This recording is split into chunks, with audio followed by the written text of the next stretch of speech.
Wob wob, this is my intro. Wob wob. What's good, YouTube? Easy now, 1337 aka Snow here today with a little bit different. Something a little bit different. I've never done WWE on my channel before, but it is something I'm hoping to bring to my channel, whether it gets views or not.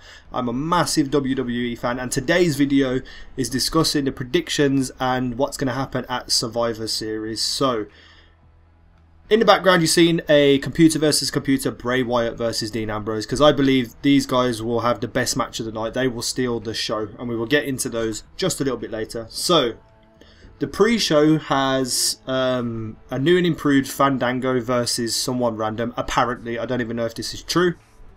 I really do hope that Fandango doesn't come back as that stupid dancer person, because he is a really talented wrestler, and I really hope they push him in the way that he needs to be pushed. I think he'll come back as a really incredibly bad heel, like someone like how Wade Barrett used to be when around the Nexus time.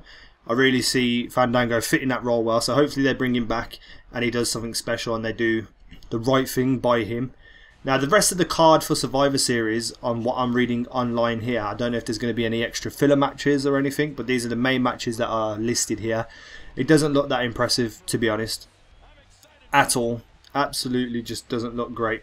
The two matches I'm interested in are Ambrose versus Bray Wyatt and the WWE Tag Team Championship match, because they're going to be two solid fights. And we'll get onto the main event just a little bit later. So firstly, we have probably the worst match of the night, the 4-on-4 tag team elimination match between the Divas. So you got Team Natalya versus Team Paige. Underwhelming. This will probably be put on right before the main event as well, just to make it even worse. I just don't see anyone being interested in it. I see Team Paige winning because, you know, Paige is going to go nuts and win. I see her turning on her own team as well and beating up her own team. And she'll just be standing there on her own, you know, just to put her back in the spotlight of being involved in the Divas Championship race. So, that's out of the way. Let's just forget that and just pretend it doesn't exist. Let's move on to the WWE Divas Championship match. It's AJ Lee versus Nikki Bella. Now, this could go one of two ways, in my opinion. The first way, which is the less likely way, is that Brie Bella will get involved and ruin it for Nikki Bella. And then Nikki Bella and Brie Bella will have a feud, etc. But, well, it's not unlikely it could happen. But I believe the better way to handle this would be to have Nikki Bella win the championship and then have Brie attack her after, because Brie will no longer be her slave. So Brie attacks her after, and that determines the future of the Divas Championship. It'll be Nikki Bella versus Brie Bella in a little feud. But then where does AJ Lee go? That's the problem. They could turn it into like a triple threat situation, but then that takes away from the sisters arguing. So it's a very difficult situation and a very hard decision to make for the Divas division. But I do believe I would prefer to see Nikki Bella as championship, because as much as I love AJ Lee, it's getting boring just watching her be the champion all the time. Her feud with Paige was good, but that just seems to have come to an abrupt end. So we'll just see what happens with them. Should be a decent match for a Divas match though, but nothing special. Next, we'll talk about the WWE Tag Team Championship match. So this is going to be a 4-way tag team for the titles.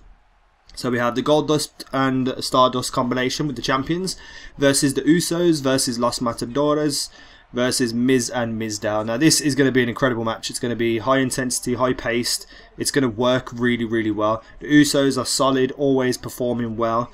Goldust and Stardust are just unbelievable anyway. Then you're going to have Miz and Mizdow with the comedy side of it, and Mizdow being the exceptional stunt double that he is.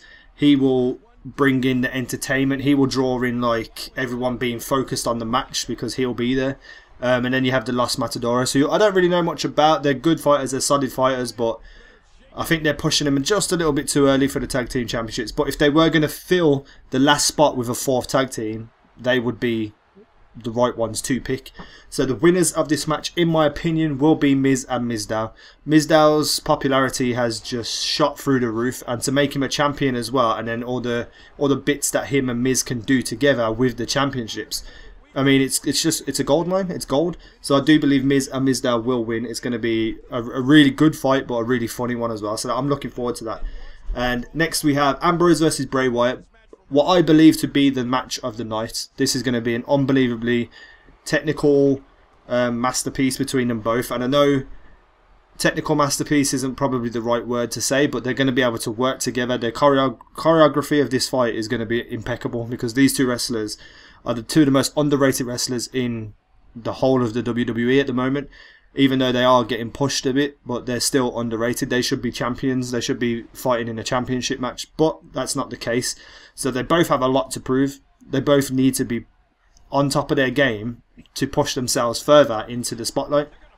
Now, the actual feud that they've had so far, it started off really slow and no one was really into it. But since Bray Wyatt has started coming out and talking about his dad, then it's took off a little bit. So I'm actually really looking forward to this fight. I believe one of two things will happen. Dean Ambrose will win, and then Bray Wyatt will come back and further irritate him and carry it on to the next pay-per-view. Or they're just going to get so wild and so crazy and beat the living crap out of each other that it will either be a double count out or a disqualification, and there won't be an end to it here, so that it has to carry on to the next pay-per-view. I also believe that Bray Wyatt could introduce Sister Abigail, and she appears and either plays mind games with Ambrose, or she plays mind games with Wyatt, because Wyatt's turned on his two brothers. So she could come in and start stuff with either one of them. But that's unlikely. I don't see her appearing. I do see her appearing in the future, but maybe not this actual thing. I can't see Bray Wyatt winning for some reason. I just can't. But any or all outcomes, the match is going to be badass in my opinion. So I'm really looking forward to that fight. And finally, the main event, the 5-on-5 elimination tag team match. Now, this is not one I can really make a prediction on, because if Team Authority loses, then they will no longer be in power, which is something I can't see happening.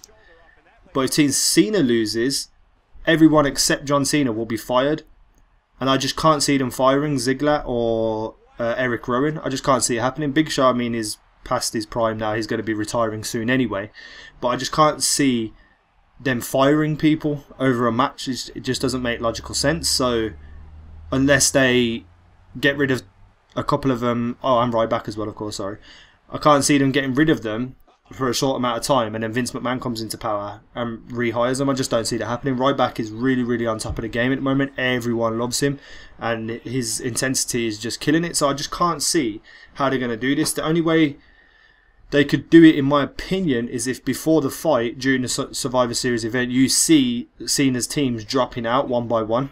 So let's say Ryback drops out because he doesn't want to get fired. Big Show goes, and Eric Rowan decides not to fight as well. I could definitely see Cena and Ziggler going out to the ring together on their own against 5 of them, and then Cena grabbing the mic, giving some sort of inspirational speech, and saying if anyone can come down and help, etc. And then I could see Roman Reigns returning and being on the team, and then having Roman Reigns just absolutely decimate everyone with John Cena. And then I could possibly see Ziggler turning heel, turning on Cena, and, you know, winning the match for the Authority. That way the Authority stays in power and no one's going to get sacked because they weren't involved in the match. Ziggler's turned Authority, so he won't get sacked, and Roman Reigns won't get sacked because he wasn't part of the deal beforehand. So I could see something like that happening, and then it carries on into the next pay-per-view with Vince McMahon coming back and being involved more. And I could eventually see this ending up being Vince McMahon versus Triple H. Triple H fighting at WrestleMania against a representative of whoever Vince McMahon chooses. And I could see them not saying who Vince McMahon chooses until WrestleMania starts. And then Triple H will come down to the ring, and then The Rock's music hit and The Rock comes down and fights Triple H. I could really see that come into a head, and then whoever wins or loses, that person's in power. So this match for me, the 5-on-5 elimination tag match, the main event, I just don't know what to think. I don't know who would take it. For the fact that they say that everyone's fired from the WWE, I could see them winning, Team Cena winning, because I just don't see them firing it. But who knows? We'll have to just wait and see. But if they want to carry it on, then Triple H's team would have to win, so that Vince McMahon comes back and carries on fighting. So let me know what you think about all these predictions, especially the main event. What do you think is going to happen? Let me know what you think about seeing some WWE on my channel. I will put up a My Career mode and live matches and such things like that, because I don't really care how many views it gets. It's just something I want to do. So yeah, that's me done for today anyway. I hope you enjoy Survivor Series if you get to watch it, and I'm going to make a video rounding up about Survivor Series on Monday, so let's see what happens. Hopefully some of my predictions come true. That's me done for today anyway. Peace out. Take care.